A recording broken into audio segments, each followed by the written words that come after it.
Hey guys, so today I'm going to be reading you chapter 1 of The Witch Hunt by Sasha Peyton Smith, New York Times bestselling author of The Witch Cave. This is called The Witch Hunt.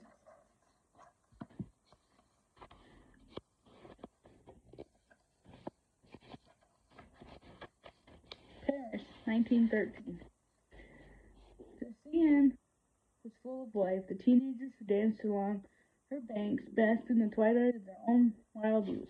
The purple of the sun dancing along their unbruised skin. White teeth smiled, and a bottle passed between them felt like promises to never grow up. High up on the hill, the sacred sycamore loomed over the city, benevolent as a proud mother. But beneath the cobblestones that had long ago been washed in blood sat a man. He was sitting, as he had most of the nights of his life, in front of a doorway. This guarding was a formality. He and his brothers knew the stories well. The door had not budged in nearly 100 years. Somewhere across the dark green ocean, a girl slept, dreamless and unaware of all she had awakened. Deep underground in a passage made of bones, something that was once dead began to stir, and a lock on a door once sealed shut clicked open. Chapter 1. New York, June 1913. 19 set of eyes are looking at me. I should be used to it by now, the strange reverence in their gazes, but I don't think it's something that will ever feel normal. I turn to face the blackboard instead. The piece of chalk in my hand snaps as I go to write the spell. I press too hard again, in and out. Francis, just breathe. It's funny to think now just how deeply I hated the emotional control classes I was forced to take my first year at Haven Academy. How I resented Mrs. Lee. She became a trusted colleague. The deep breathing exercises have become a habit, and I have grown steadier right along with them. There's a joke in there, probably something about growing up. I do feel it sometimes, growing up as the days pass like a flower, tilting almost imperceptibly toward the warmth of the sun. At least I do in the moment, where it doesn't feel like I'm pretending. It feels like pretending now, standing in front of my class, 19 baby witches, all looking to me to learn the basics of elemental and magical manipulation.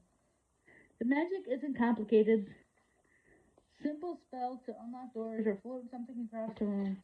But my broad-shouldered stance and unwavering voice are all placating. Is everything all right, Miss Hallwell? Of course, it's Bernice, who asked the little teacher's pet. She's sitting in the front row, her hands folded politely in her lap, her freckled face looking up at me. She's the kind of perfect student I never could manage to be.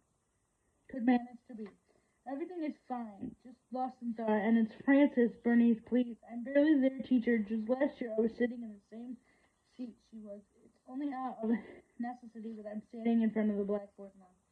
Headmistress Florence called me into her office last fall to ask for a favor. I think she thought it would be good for me to take on some responsibility. I overheard her wife, Anne, tell her it might help me to stop moping around the library so much. I took umbrage with that. Sure, I sometimes sulk. I rarely mope. Bernice nods with the wide-eyed enthusiasm of a golden retriever. You never know, her power was awakened just 3 months ago after her mother passed. Have you all been practicing? Their 19 little heads nod at me. Very good, then. Please turn to page 38 in your fall semester packets. Copying spells down from the Elemental, the book Lena Maxine and I found in the woods what feels like a lifetime ago. It was no easy task. In the end, it was Oliver who did it. In his neat university student penmanship, he created a curriculum from the disorganized spellbook for all the trouble it once caused. The magic inside of its pages proved worth knowing. At least some of the spells.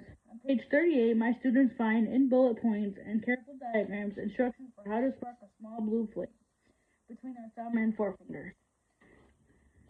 We've been working on object manipulation for the past few weeks, and moving on to elemental magic has become one of my favorite things about being a teacher.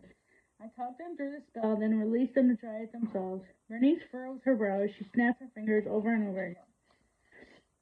Snapping isn't part of the spell, Bernice.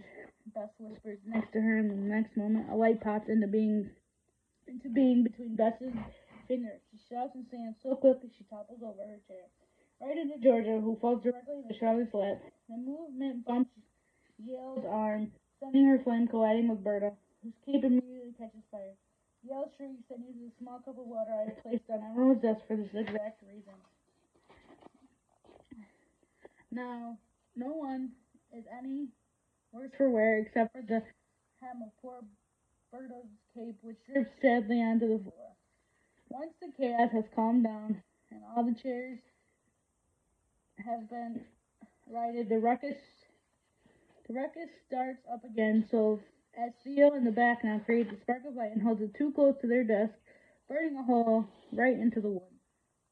I can't help but smile at the scene. The first semester I taught this lesson, no fewer than 3 students burst into tears. Another went back up to her room, determined to practice and burn her curtains to a crisp. I might feel like barely a teacher, but there is nothing more rewarding as an instructor than communicating to my students. Yes, the giant, awful, incredible, endless power you feel within yourself is real. You did not imagine it. You truly do contain that much. It's teaching them what to do with it that remains the hard part. It's hard keeping my secret to the students don't know yet. At least I don't think they figured it out. If they have noticed that I stopped demonstrating months ago, they haven't said anything. I read from the textbook and asked students to come up and practice, but it's been ages since I've performed an actual spell myself. It's made even worse by me now, not knowing how to explain it. It's not that my magic is gone. It's just wrong. It's unpredictable. It zaps and stings like a live wire every day. It feels further out of reach like a lighter without fuel.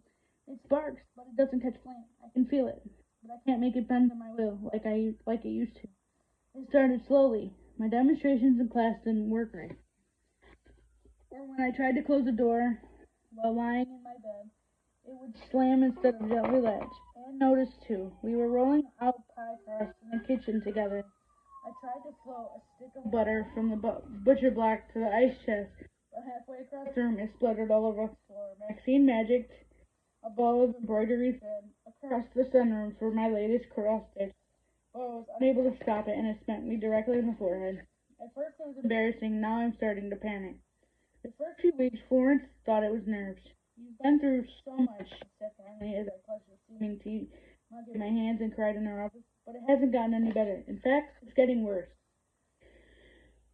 Florence promises me we'll find an answer, and I'm trying not to worry, but the truth is I am. I thought Flynn stealing my magic was the worst thing that could happen to me, but this almost hurts more. The part of me I love the most is just out of reach.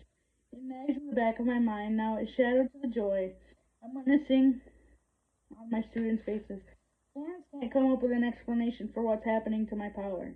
Neither can Maxine, or any of the library books, or terrified Teresi, or the other head witches at the bazaar. I haven't told the students. There's no reason they need to fuss over me too. What is the saying again? Those who can't do, teach. For 90 minutes, 19 sets of hands loop and twist their mouths trying to make sense of old Gaelic. Once they've mastered the simple spells, they can move on to working on creating bigger fire with more creative, less precise magic. But when it comes to fire, I've learned to start with the basics. At the end of the 90 minutes, 8 girls have created flame from nothing, which I count as a success. Despite the pride I feel as a teacher, I find it a relief to retreat upstairs. There's something profoundly exhausting about being looked at like I have the answers when I don't even know what is happening within myself. Teaching is more difficult than I anticipated, but more rewarding too. It's nice to have something to pour my focus into. I don't know what I'd do otherwise. Usually this time of day, I'd head to the kitchen to make myself a cup of coffee and settle in the library for a few hours of independent research before lunch. I'm making my way through a stack of books on the magical history of the Scottish Isles, looking for anything useful, anything that might help me understand what is happening to me. Nothing has been helpful so far.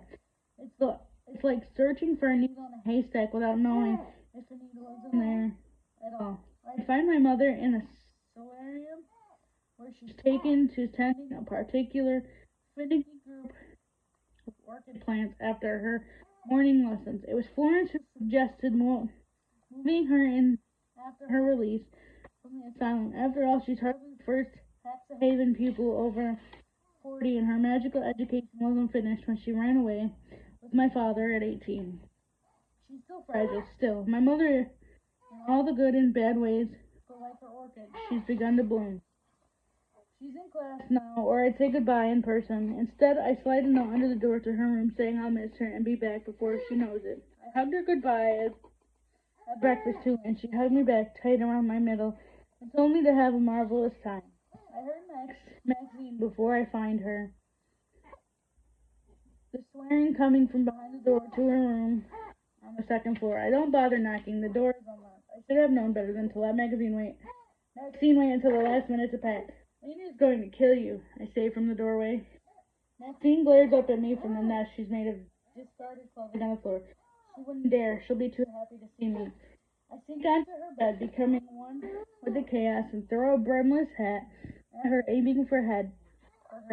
She ducks at the last minute, and it lands in yet another pile of clothes next to her vanity. She won't see you at all if we miss the ship. So, that's all I'm going to read for now.